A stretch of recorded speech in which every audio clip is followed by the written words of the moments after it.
Welcome into Inside Carolina's Next Level, where Greg Barnes and myself, Tommy Ashley, tend to dig a little deeper into what makes North Carolina basketball and football tick and the people that cover it. Greg has landed a big fish, so I'm going to turn it over to Greg and let's get this one rolling. Folks, you need to pay close attention, get close to your YouTube screens, because this is going to be some deep next level stuff. Go ahead, Greg. Yeah, Tommy, I think anybody that follows our show knows that we really like to kind of dive into the numbers. And it's been fairly easy on the football side of things over the years because we have three different advanced metrics units that we're able to take advantage of. Brian Freemo, Bill Connolly, some other guys have done a really good job of kind of breaking down the numbers kind of beyond the box score so that we can get a good idea of exactly how good a team is. All that information, of course, is adjusted per opponent.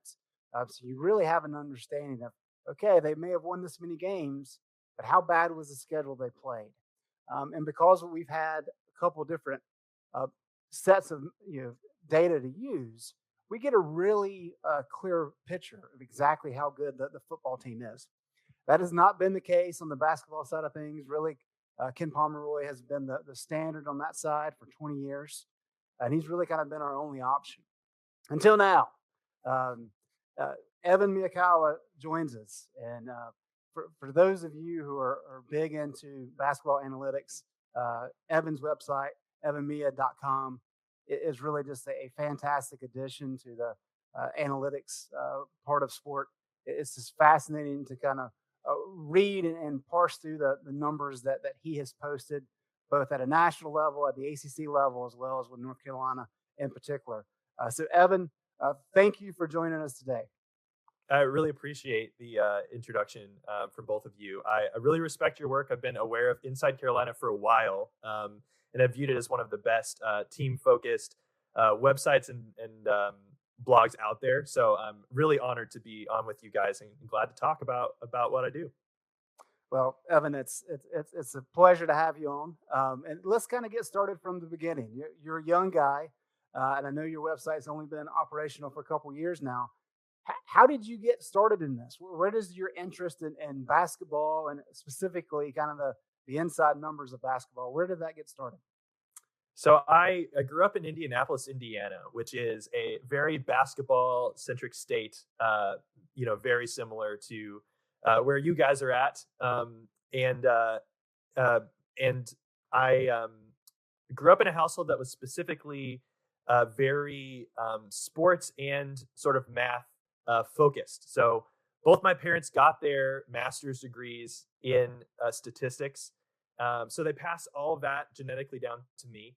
And I don't remember this, but I was told that when I was 2 years old that I would be reading the box scores out of the newspaper. That's how interested I was in like sports data. So I was very inclined to sort of like watch sports. I loved basketball. One of my biggest moments as a child was my dad and I went to the national championship game between Butler and Duke. It was in Indianapolis. So we were able to get tickets at the last minute, go to that game. We were there for Gordon Hayward's infamous almost half court shot to win the tournament, losing to Duke in heartbreaking fashion. But I was hooked ever since then. I've been a big Butler fan ever since, but I've also just followed college basketball more at large ever since. It's by far my favorite sport. So fast forward, I got my undergraduate degree in mathematics from Taylor University, which is a small school in Indiana. Went down to Waco and was working on my PhD in statistics at Baylor.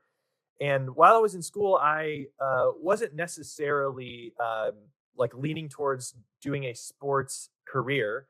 At the time, that wasn't necessarily a normal thing. I don't really think it is now, but over the years, it's become more and more popular. But when I started grad school, that wasn't really a career option that I thought was open to me. I was always sort of doing projects on the side where I would apply what I was learning in school and, apply it to sports in some form. But that was kind of it for me. And so, but I've always been interested specifically in things like March Madness and, seeing the probabilities of when, worse seeds upset big seeds and things like that. So while I was in grad school working on my PhD, I started just kind of dabbling in things like ranking college basketball teams. So I've always been really into rankings. I love being able to objectively, with some sort of formula or something like that, rank teams. And I've always been fascinated by that. So I started doing that and applying different things I was learning. And then that's sort of how my website started. I ended up making a list of team rankings using a methodology I sort of created. And then I thought, well, why can't I also like rate players too? There's lots of different ways to like, know who's good and who's not, but like, I'm not really aware of one source for assessing a player's overall like value in college basketball specifically. Well, why don't I make that? And so I ended up sort of creating and have iterated a lot since then, but this metric called Bayesian performance rating, which is a metric specifically for college basketball that measures a player's overall value or contribution or impact on the offensive and defensive side of the ball, looking at a number of factors, individual stats that they put up like points and rebounds, but also things that matter most to winning itself, which is when they're on the court, does their team perform better or worse? And so combining all of those factors, obviously we can get into that a little bit more later, but I kind of made this metric, made a website just to kind of put the data out there, start sharing it with people. And ever since then, it just kind of on its own gained lots of traction. And I was just kind of doing it for fun. Wasn't really expecting much from it. It was just kind of a side project. But over the years has kind of become a much larger thing where so many people, college basketball fans, media members, coaches alike are using it to assess different teams and players, look at lineups, things like that. It's just really special. I'm so thankful to the Lord for this opportunity and just the what it's allowed me to do. It's been so much fun. Well, looking at your information on your website, it is fascinating to me to see how you've compiled it. I want to go back. Got a ton of questions, certainly relevant questions now, but I want to go back a little bit, maybe to October-ish, and I start with the tough questions early. You ranked a list of college basketball players, and what caught my eye about it is you had Leaky Black fairly high up the food chain on that list. And so I said, that's cool because I think Leaky's very important to this basketball team. He makes plays, he makes winning plays that aren't always in the stat sheet. Here's a great rankings that gives him his due. So I posted on the message board. And immediately, folks, instead of saying, oh, that's impressive, Leaky this, Leaky that, they're like, any list that has a freshman for Duke that hadn't played a game yet above Leaky Black is totally disregarded. And so, sorry, man, they kind of went after your list. I want to ask you this. How did you mentioned your formula for making lists like that? How do you account for, in college football, we talk about snaps and the lack of snaps, and they don't have enough snaps to really fit in. How do you account for that when you're making a list, a preseason list? Because you have to include freshmen, right? Especially the highest rated freshmen. How did you do that? How did you come up with that list early in the preseason? And then we'll get into where that list is now. But to answer that sort of quote unquote criticism of it, I thought Leakey's ranking was fantastic for him. But talk about the rest of it. Yeah, there's so much to get into here. I'm so glad that you phrase it, and I love to hear this kind of interaction. I mean, the first thing I'll say off the bat is, especially if you are a diehard fan of any team, your first response when you look at any list of rankings is you have an agenda, and you tend to have certain storylines that you want to see reflected in that said list. And if it does, you love it and it matches with your opinion. And if it doesn't, which 95% of the time it won't, then you love to bash it. That's just normal fan behavior. So I'm all for it. I do the same thing. So when it comes to coming up with a preseason projection for players, what my ultimate goal is to project what their end of season Bayesian performance rating is going to be, which again encompasses their overall impact on the game, both in terms of things that they do that actively show up in the stat sheet, like being a high volume scorer, for example, but also things like that don't show up, like being a menace on the defensive end or, loose ball hustle plays, right? So a guy like Leaky Black is a great example of a guy who is criminally underrated when you just look at stats. There's lots of guys like this. Every team has them. Guys that aren't your main go-to scorer, but are just as important to your team's success as anyone else because They're, what they call glue guys, or they do all the things that are not the pretty things, but the gritty things, the things that really make your team click. And when those guys are on the court, you notice because your team just performs better. And when they're off, something is missing. And so I really try and quantify that through this metric. So that's why a guy like Leaky Black would show up pretty high there.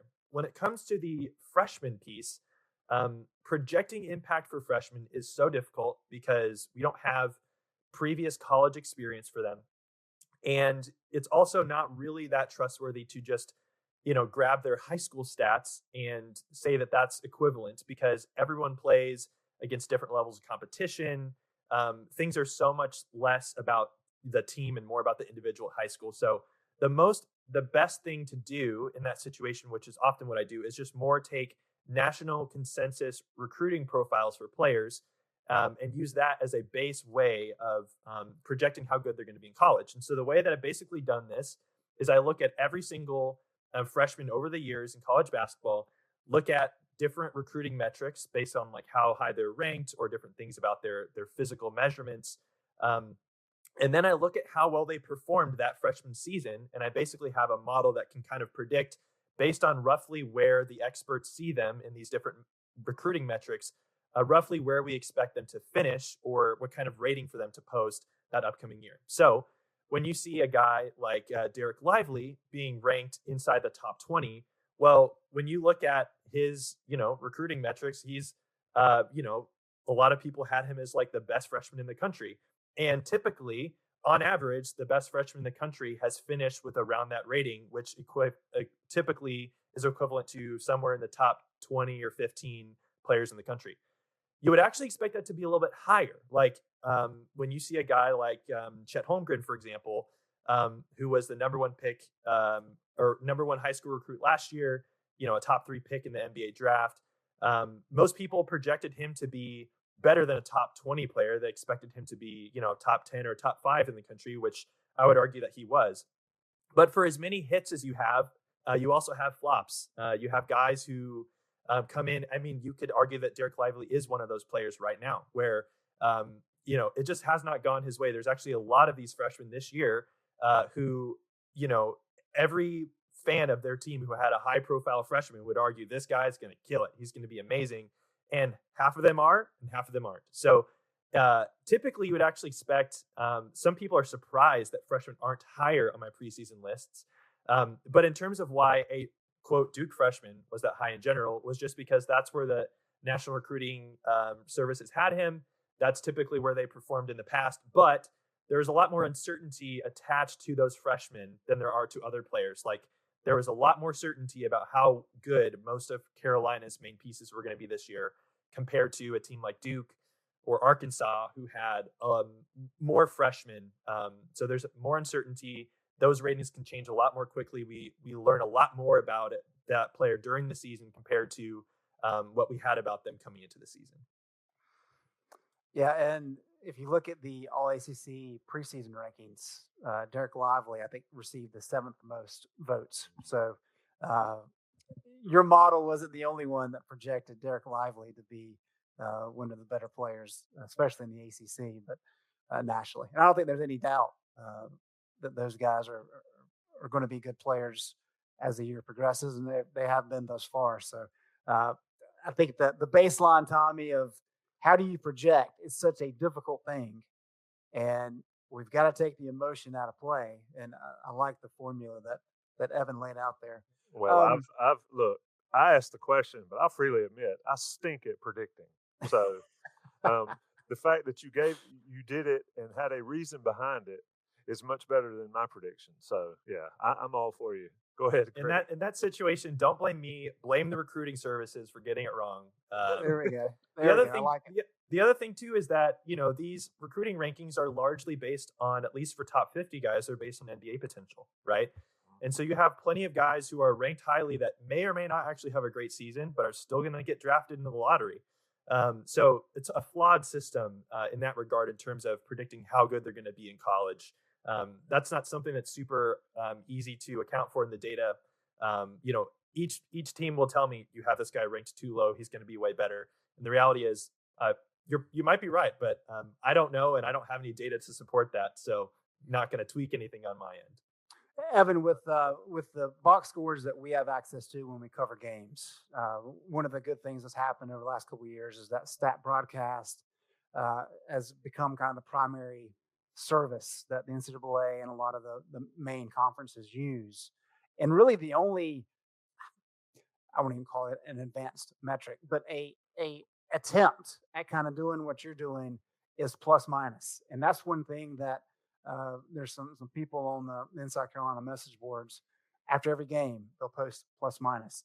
Did the BPR did it kind of grow out of that idea of all right, we're trying to have some kind of standard for how productive a player was on when he was on the court? What kind of impact did he have? Did the BPR kind of grow out of that? Yeah, so plus minus is a great starting point for sort of extracting out individual stats and just saying how well did the team play when this player was on the court. Plus minus is a great starting point for that. But in terms of it being a really stable way of understanding an overall player's contribution over, say, a whole course of a season, there's a lot of flaws, which I think are somewhat well understood.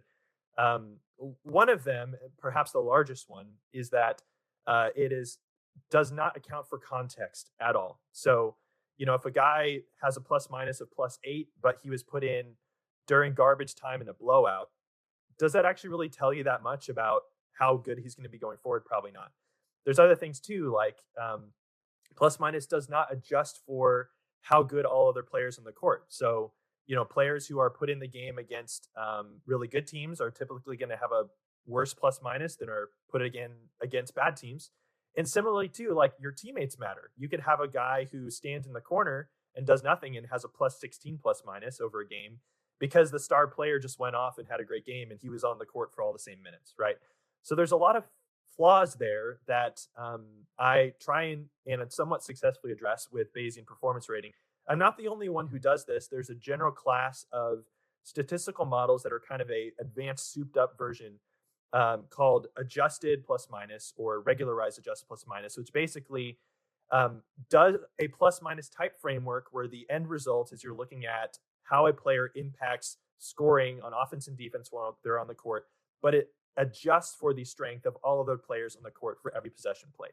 So that's a really great method for kind of accounting for some of those issues, because now if a player, say Leaky Black is always put in the game to guard the other team's best player, and my model knows that that player is really good, Leaky's going to get more credit than a different player who's put in against, bad teams, for example. Or similarly, if you have, like a guy who's always in the game with the team's star player versus he's, put in with other bench scrubs, you can kind of adjust up and down with that. So Bayesian performance rating, that's a huge part of it, is kind of using the points as kind of the ultimate goal. Like when a player is in, offensive efficiency should be higher, defensive efficiency should be lower in terms of allowing less points.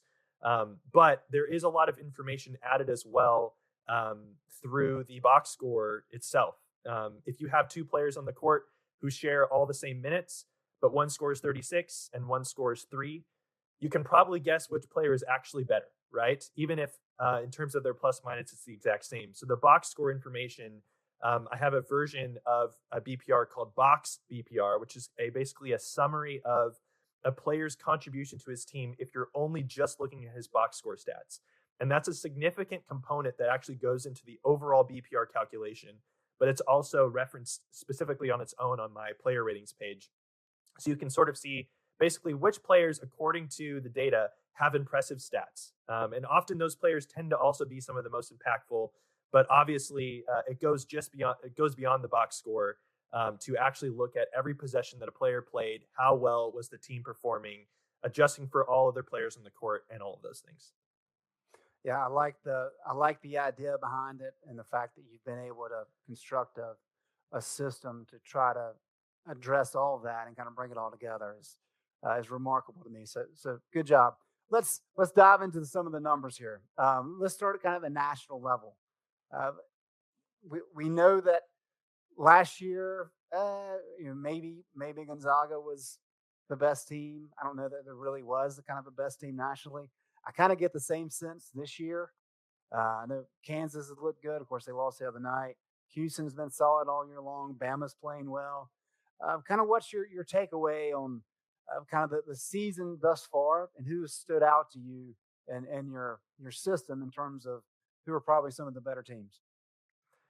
I think at least a couple of years ago, the year that Baylor beat Gonzaga in the national championship, it was kind of obvious that whole year that both of those teams were like one of those teams is the best, surely, right?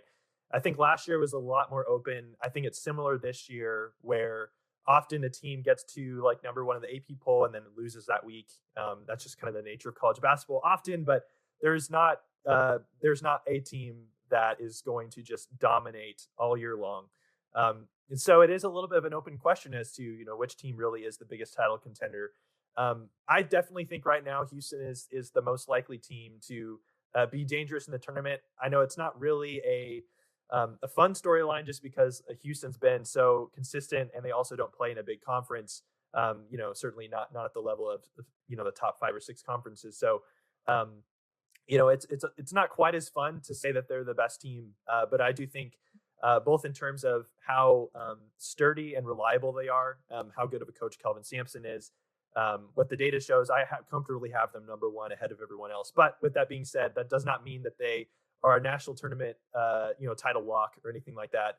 Anything can happen, obviously, but I just see a lot of balance with that team. They have a top 5 offense and defense on my site.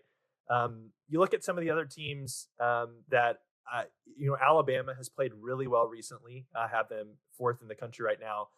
But you could argue that they have one of the best, end of game shot makers and brilliant playmakers in Brandon Miller. He's been absolutely outstanding. So they're definitely a team to watch. My model has always been way higher on Gonzaga than everyone else, and I think a part of that is just because a portion of my the way that I look at my team ratings that's a little bit different than other reputable sites like Ken Palm and Bart Torvik is they start to downweight and eventually completely discard preseason projections or preseason priors for teams once you start getting into February and March. For someone like Ken, that's somewhat strategic because his metrics end up being on each team's team sheet that the committee uses to grade resumes. So it almost by nature has to only be based on in-season results by the time you get there. I don't do that. When you look at the data and how teams perform in March Madness, often teams will revert to preseason expectation in the tournament more so than people often expect. So Carolina is actually a great example of it this year. If they end up making the tournament, they will probably be underseeded compared to how strong their team actually is.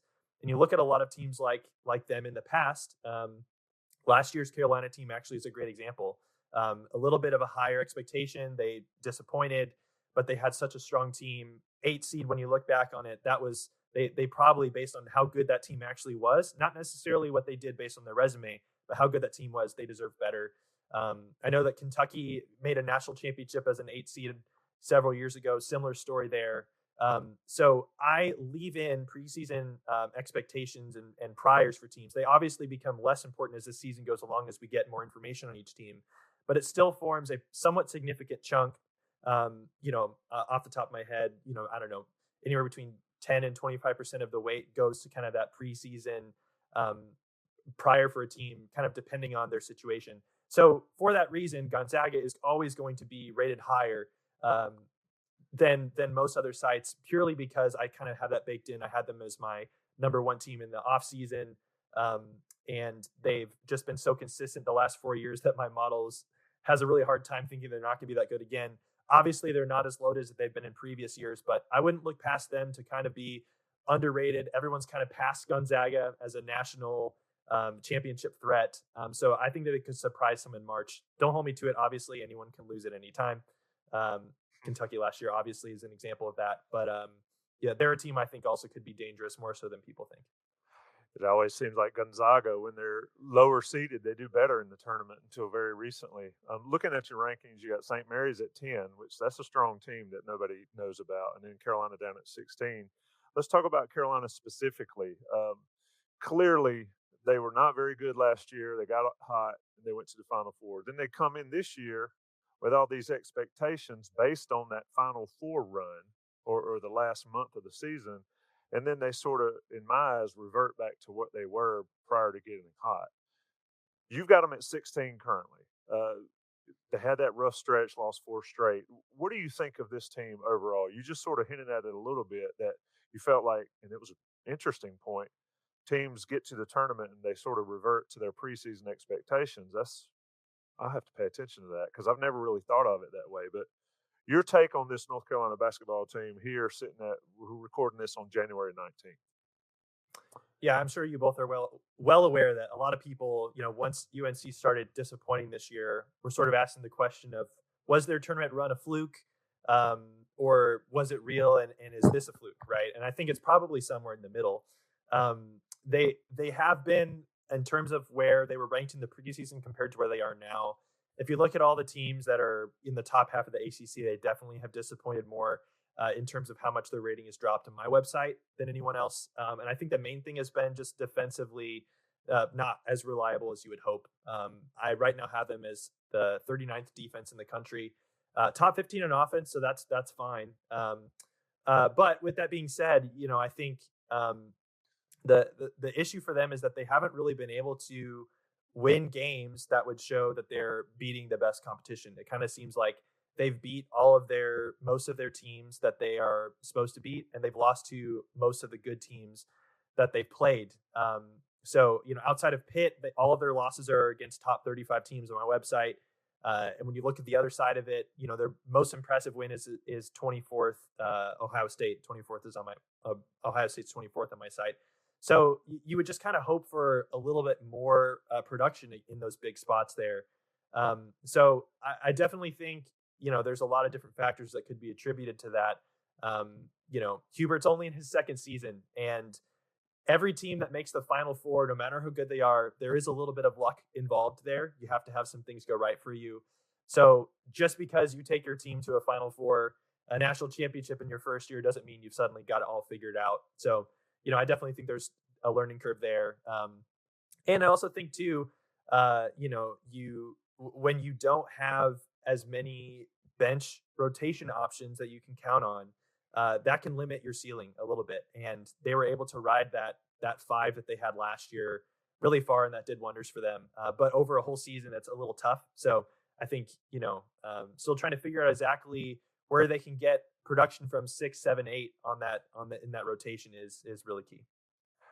Looking at your rankings, you've got some ACC teams up there, but how much is the either reality or perception that the ACC is not good anymore? And I think correct me if I'm wrong, you had them as maybe the 6th rated conference in the land. How much does that affect North Carolina when it comes to tournament seeding and things like that? They got to win ball games clearly, but there's not a lot of good, quote unquote, good wins left on the schedule other than, Duke, maybe NC State on Saturday and teams like that. Yeah, that's a huge, huge factor for all ACC teams. It's just that the whole conference has disappointed. Some teams more than others, but in general, yeah, ACC standards, you're hoping to be a top 3 conference in the country, not 6th, where I have them rated amongst all conferences. There's a still healthy distance between them and 7th ranked American Conference, but they're below the Pac-12, which I is not the place that you want to be if you're the ACC. So yeah, I think that is a huge struggle, and that also means that your losses end up mattering more than your wins, which I don't think is a place that any team wants to be in. You contrast that with the Big 12, where their worst team is still always going to be in the top 50, it seems like. And so no loss really is that bad, but you have some massive opportunities on your schedule. You just can turn your season around in a lot quicker of a time when you have that sort of a schedule. So it definitely is a factor. And I think all of the ACC has struggled because of it this year. Evan, before we dive into a couple players, I wanted to kind of build off of that. And as Tommy said, you've got Carolina listed at number 16 nationally. UNC in the current net, let's see, is number 36. And you've got a resume rank for North Carolina at 33. and you list that in your glossary as a better version of the net. So this is kind of a two-part question. One being, what is that resume rank? What are you trying to do with that? And then the big question is, kind of what's your overall opinion of the NCAA's net rankings? Yeah, so the quick blurb on my resume rank, which I put in, but I don't necessarily spend a ton of time modifying. It's basically just an in-season only version of my team rating. So it's trying to just look at results of games and figure out which teams are the best and worst based on how they performed this season. And I think it probably just has a slightly more healthy amount of. It's not quite as formulaic in terms of like, how much you win by should get this percentage and different factors. It's just a little bit more natural in that way. In general, though, I think the perception that the net is the all-encompassing metric to pay attention to, I think, is diminishing. Hopefully for good reason. Just because there's so much more nuance that goes into seeding a team than just looking at their net ranking. Especially at this point in the season too. There's like the first even month of net rankings when they're out is largely unreliable just because there's still so much context needed for teams playing a full schedule and kind of having a full saturation of you played this team, who played this team, who played this team. So I think by the time you get to tournament time, it starts to reflect a little bit closer who's actually deserving and not in terms of their resumes. At this point in the season, I think it's not really as important to pay attention just because you could win a game and it could go down, or you could be sitting idle and you could drop 3 spots because a team that you played lost a game, things like that. So there's a lot more nuance to it in the selection committee. They focus so much more on not just overall numbers, but looking at a team's overall games that they played, the quad system, all those things. I know of some committee members who are looking at numbers on my site to try and understand more about teams and where they're deserving to be. So there's a lot of nuance there. I don't pay too much attention to the net, but also it starts to matter a little bit more once you get to March, just because it starts to probably, just by nature of it, align a little bit more with kind of what everyone thinks teams deserve anyway. Yeah, I think the fact that 10, 15 years ago, the committee really only had the RPI and then really the look test and some basic national rankings as their guide. We have come a long way from there. And so I agree with you. I would hope that all the selection committee members are looking at your side and every type of analytic available to kind of get the right seed list. All right, let's talk about Caleb Love. Caleb Love gets more conversation going within North Carolina channels than any player that I can remember, and for good reason. What Caleb did in the second half against UCLA last year, one of the best performances I've ever seen live. And then, of course, everybody knows what he did against Duke. And then he follows that up with 19 missed shots in the championship game. And he's just very much, when he's on, he's on. When he's not, it doesn't just affect his shots. It seems to filter down into his defense as well. What does your system say about Mr. Caleb Love? Yeah, he's been so dissected at this point that I probably can't add a ton of new detail to the conversation. I'm sure all Carolina fans are very well aware of what he offers.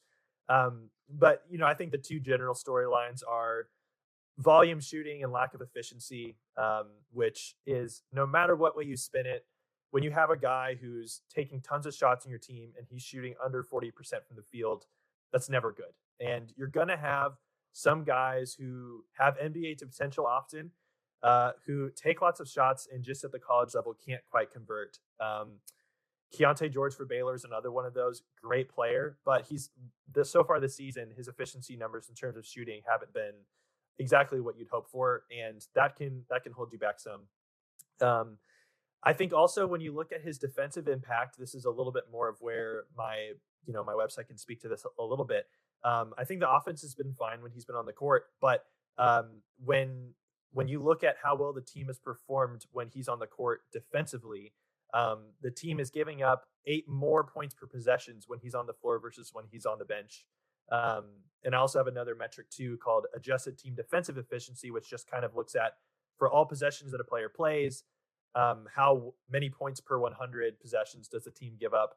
And he's worst on the team at giving up 95 points per 100. So that alone can speak just a little bit to maybe a little bit of lacking defensively there. Obviously, there can be a lot of factors that contribute to that, but that's something you definitely want to improve from a guy who is supposed to be a team leader and one of the most important pieces. Yeah, Tommy, as Evan said, we've kind of picked the feathers on Love, right? We kind of know what he is and what he's about, but just that's more good insight in terms of data to kind of explain and showcase what he brings to the table and the challenges and positives therein. Yeah, I think it's interesting. I've said my piece on Love multiple times on other podcasts, but Hubert Davis believes in him, and North Carolina has to have him playing well to win. I mean, that run doesn't happen without Caleb Love last year. I don't think a run like that happens without him this year. But the numbers are not pretty, especially when you look at Evans. Evan, I want to ask you about the lineup calculator stuff that you do, and I think it's fascinating. I'm looking at North Carolina's right now. Baycott, Black, Davis, Love, Seth Trimble is Carolina's most efficient and effective lineup. Just sort of, you've talked about it a little bit, but how do you come up with that based on? It's tough. You see box scores, you know who's on the floor, but when you look at a guy like Seth Trimble being the more effective guy than Pete Nance, I think that's probably maybe passes the eye test. But how did you get there number wise, given the limited minutes Trimble plays, but also the limited scoring that he's really brought? Yeah, so lineup efficiency numbers can suffer often from low sample size. There is just a lot of random variation when you have lineups that aren't played that much. And North Carolina is even more extreme than most teams in the such that they play their starting five a ton of minutes. And so all of their combinations of lineups just don't get quite as much of a sample size for us to get a good indication of how good they are. So you have to take some of those with a grain of salt, especially if you're looking at, I think that lineup that you mentioned of Baycott, Black, Davis, Love, and Trimble has been their best performing lineup that's played over 50 possessions, but 50 possessions still isn't even a whole game's worth of data. So, you have to keep that in mind. So when I'm looking at a team's lineup data on my site, the first thing that I do typically is not just take a lineup being good as an indication that those are your five best players. The way to do that is more looking at each player's individual Bayesian performance rating, because that is the best way on my site to get an indication of who really should be getting more minutes.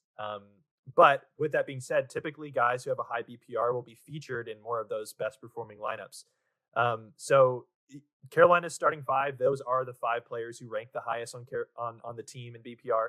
But that specific lineup you mentioned with Seth Trimble instead of Pete Nance has played really well, and I would love to see that used a little bit more to see if that could be something that works for them.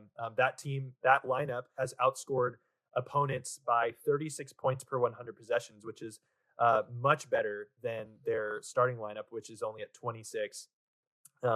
And these lineup metrics too, they aren't just raw numbers. They are adjusted for the quality of opposition faced by each lineup for each possession down to the individual player. So it does have an adjustment there so that lineups that are playing really well, but they're playing against, directional schools aren't getting overpowered. There's an adjustment there. So that's really interesting. When you look at the lineup of Baycott, Black, Davis, Love, and Puff Johnson, that lineup has played pretty poorly. And it's featured some interesting trends there. But lineup data, especially when you're looking at lineups that aren't starting lineups that haven't played, say, over 100 possessions, it can be somewhat hit or miss as to whether they'll continue to be the best going forward. But definitely, a lot of times I recommend for coaches to, if you see a lineup or a trio of players on my website, you can look at combinations of players, not just overall lineups. You can look at 2-man lineup performance, 3-man, 4-man, 5-man. And if you see a combination of players or a whole lineup that's just doing terribly, like often that's a little bit of a sign that continuing to throw that group of players out a lot may not be the best thing for your team in the future. It's fascinating. I'm looking at the page right now as you're speaking about it. You've got the teammate chemistry. I do find it interesting that DeMarco Dunn is in the 4 top teammate chemistry lineups. And then you switch over to 3-man lineups. Baycott, Davis, and Dunn, significantly the best 3-man lineup that North Carolina has. Just fascinating work that you do here on your website, evanmaya.com. And last question. Hubert Davis loves some Armando Baycott. North Carolina fans love Armando Baycott. You had him on that list I opened the show with. You had him pretty high, and now he's dropped a little bit. But can you quantify, when you're looking at the numbers for a guy like Baycott, can you quantify, A, how important he is for North Carolina, and B, um, ACC and national levels for Baycott? I think the debate here is he should have gotten the ACC Player of the Year last year. Do you agree with that? I haven't looked at your numbers from last year, but also just put him somewhere on a pedestal and talk about him a little bit. What your numbers show for North Carolina fans? Yeah, I think he's okay. I'm just kidding. I'm just kidding. No, Baycott has been incredible. And I think, as you mentioned, he's been by far UNC's most important player the last 2 years. And he finished 7th in the country last year in Bayesian performance rating, which was really high. I had Chet Holmgren, the ACC higher. He was for Gonzaga. I was getting confused with a different year. But anyways, he finished really high last year. I think I had him in my top 3 projected players this year. And so, as a team, the whole team has been disappointing. I think his numbers are down ever so slightly last year, but that's being a little harsh because his numbers are still absolutely incredible. Averaging almost 18 points, 11 rebounds, shooting almost 60% from the field. Like, what more can you ask from your main guy, especially when he's trying to carry a team that's been, performing below expectations this year? So right now he ranks 35th in the country in BPR. But if Carolina starts to play closer to expectation, I would expect that to shoot back up because he's just such a linchpin for this team. He's got the best offensive rating in the entire conference, which is a great sign for them going forward. Just means, he's the guy you want with the ball in his hands on offense. And when you look at not just his individual stats, because those are super impressive, but you just look at how well Carolina has played with him on the court. None of their regular rotation guys have a higher adjusted team offensive efficiency when he's on the court. So when he's on the floor, when you adjust for the quality of opponents faced, UNC is scoring 113 points per 100 possessions, which is really good. And kind of at the bottom of that list in that rotation, Puff Johnson's only at 106 for comparison. So it's not just his numbers. The offense is clicking at its highest when he's on the court. And I'm assuming we'll continue to do so just because he's such a key guy for them. It is fascinating to watch. Baycott is putting up all-time numbers at North Carolina, and on the rebounding and scoring, quite frankly. And you're right. I think he's the most important player. I think he needs to touch it every time down court. Greg Barnes, I'm Tommy Ashley. EvanMaya.com. That's EvanMiya.com. Evan, you do yeoman's work, and it's fascinating. I'll be totally honest. When Greg said we were going to have you on the show, I expected an old guy with a long beard and gray hair that, and then this young man that comes on here that's like, it's fascinating, man, and it's amazing work you do. I do appreciate it. I would strongly suggest that folks go to your website and check it out. It brings a lot of discussion. Evan, appreciate it, man. Thank you so much. It's been really fun. Yep. Yeah, Thanks, this has been Next Level. Greg Barnes, Tommy Ashley, Johnny T-shirt, JohnnyT-shirt.com, our sponsor. We'll be back next week digging into the numbers.